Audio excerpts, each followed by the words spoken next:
Assalamualaikum warahmatullahi wabarakatuh.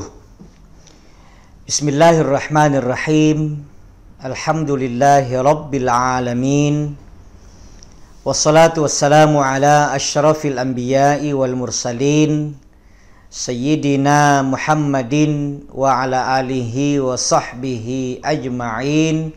Amma ba'd. Pemirsa, sahabat-sahabatku di mana saja berada, alhamdulillah kita sehat walafiat. Hari ini kita sudah memasuki hari kelima bulan suci Ramadan. Mudah-mudahan 4 hari puasa kita senantiasa bernilai ibadah, tentu kalau kita lakukan dengan penuh keikhlasan. Pada sesi hari ini saya mau mengajak kita bincang-bincang tentang pola mendidik anak dengan kebiasaan-kebiasaan yang baik.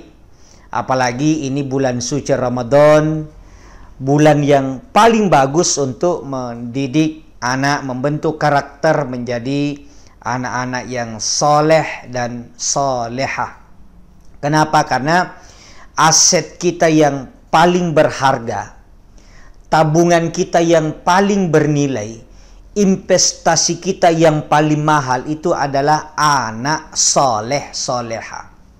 Kita punya harta yang banyak, meninggal itu jadi rebutan. Kita punya pangkat jabatan yang tinggi, meninggal segera diisi penggantinya. Kita punya sawah, tanah yang luas, meninggal itu juga berganti nama. Tapi kalau kita punya anak yang soleh, anak yang soleha, badan kita boleh hancur di kandung tanah. Bertahun-tahun, berpuluh-puluh tahun kita meninggal. Anak kita soleh, soleha, ditinggalkan, itu akan senantiasa mendoakan kita. Mengalir pahala dari kebaikan-kebaikan yang dilakukan oleh anak-anak kita. Makanya penting cari harta, penting kejar pangkat dan jabatan, penting ada tabungan, tapi jauh lebih penting mendidik anak dan generasi kita, karena itulah cerita masa depan, pelanjut cita-cita orang tua.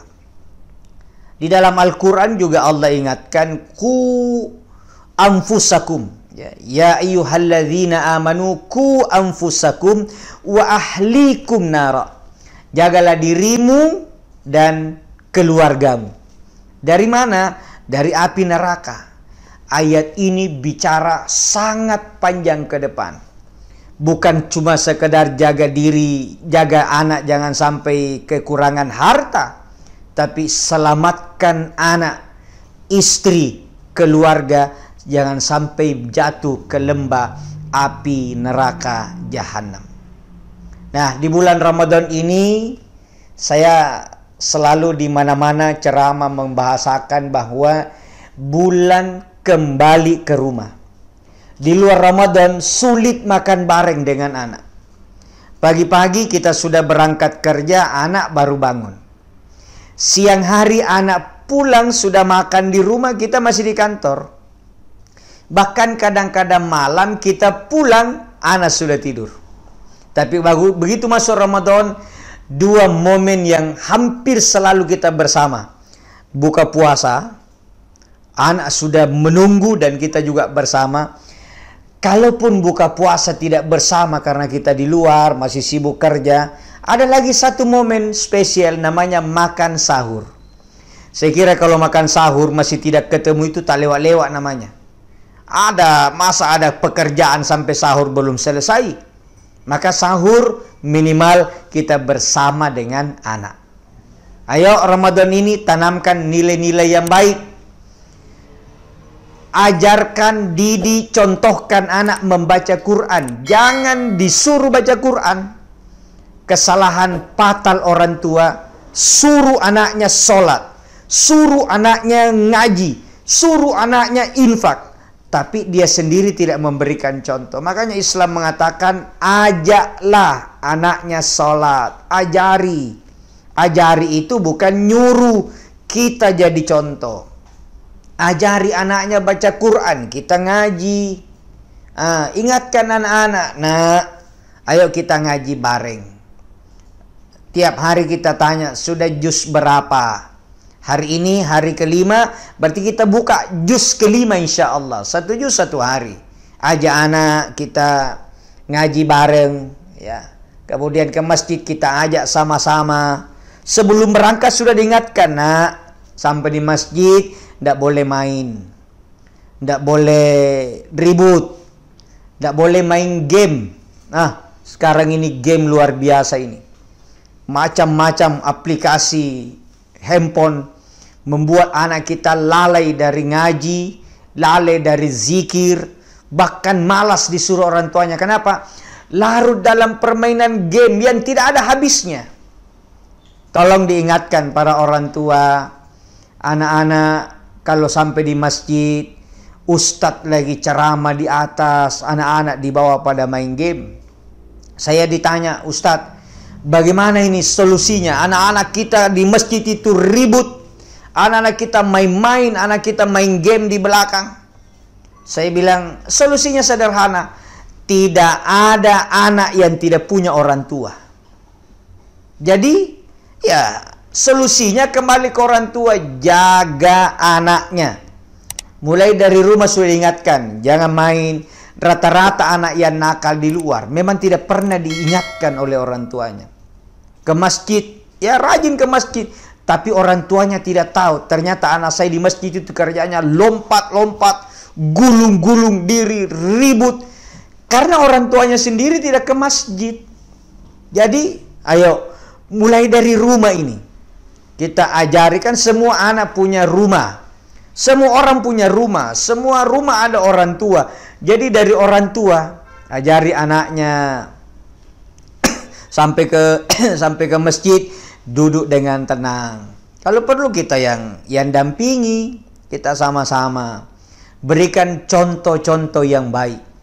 Karena pendidikan terbaik itu adalah contoh terbaik. Atau contoh yang terbaik adalah pendidikan terbaik. Makanya mohon maaf, bapak akan gagal melarang anaknya merokok kalau bapak sendiri adalah perokok berat. Sambil dia rokok, ngisap rokok, awas ya kalau saya dapat kau merokok, saya bakar mulutmu. Bapak akan gagal. Atau ibu-ibu sambil pegang handphone, kalau saya lihat kau pegang handphone, saya potong tanganmu. Tapi ibu yang ngomong begini, jejetnya jalan terus, gagal. Jadi 1000 kata-kata itu kalah dengan 1 contoh atau suri tauladan. Jadi kenapa orang-orang tua kita dulu berhasil? Karena dia bukan dengan teori, dengan praktek. Kencing, jongkok. Tidak perlu dikasih tahu anaknya kalau kencing jangan kencing berdiri, tapi dia jongkok ketika kencing. Begitu anaknya lihat, anaknya juga jongkok. Makan tidak bersuara. Bismillah, kemudian makan dengan tenang, tidak ribut. Tanpa dikasih tahu anaknya tidak boleh ribut kalau makan, anaknya diam. Kenapa? Ada contoh dari orang tua. Jadi, mari kita menjadi orang tua yang layak dicontoh. Orang tua yang layak dijadikan tauladan. Orang tua yang layak dijadikan guru pembimbing oleh anak-anak kita. Jadi dengan akhlak yang baik. Ini kita bisa contoh dari Nabi. Nabi itu dalam membina, membimbing cucunya. Ya, kalau ada yang tanya kenapa itu Nabi kalau bicara anak Hasan dan Husain. Ya, karena ketika Nabi menjadi Rasul, ya anaknya kan sudah besar. Usia Nabi 40 tahun. Sudah 15 tahun menikah. Jadi Fatimah sudah bukan anak kecil lagi. Sehingga Nabi tidak terlalu banyak contoh bagaimana mendidik anaknya, karena anaknya sudah dewasa. Sehingga yang kedua, di Mekah Nabi sibuk dengan urusan membina akidah umat. Nanti di Madinah, nah di Madinah ini anak kecil yang selalu bersama dengan Nabi adalah Hasan dan Husain, cucunya, putra dari Sayyidina Ali dan Sayyidatina Fatimah. Nah, itulah Nabi contohkan bagaimana beliau mendidik anaknya dengan penuh kasih sayang. Nabi melarang anaknya jahat, buat kesalahan, tapi tidak dengan kasar, tidak dengan bentak-bentak. Nah, ibu-ibu kita sekarang, ya Allah, kalau marah sama anaknya, semua nama di kebun binatang itu keluar dari mulutnya. Mulai dari kecoa, tikus, babi, kon-kon.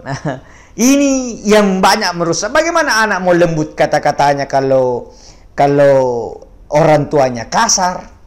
Jadi kita kasih contoh yang baik. Nah, ini Ramadan kesempatan terbaik. Kita punya waktu banyak bersama anak. Kalau selama ini kita tidak pernah dilihat anak cara makan yang baik, nah sekarang latihan cara makan yang baik supaya anak kita mencontoh bagaimana makan yang berakhlak sesuai yang dicontohkan oleh Rasulullah Sallallahu Alaihi Wasallam. Mudah-mudahan ada manfaatnya. Banyak salah mohon dimaafkan. Wallahul muwaffiq ila aqwamit thariq. Wassalamualaikum warahmatullahi wabarakatuh.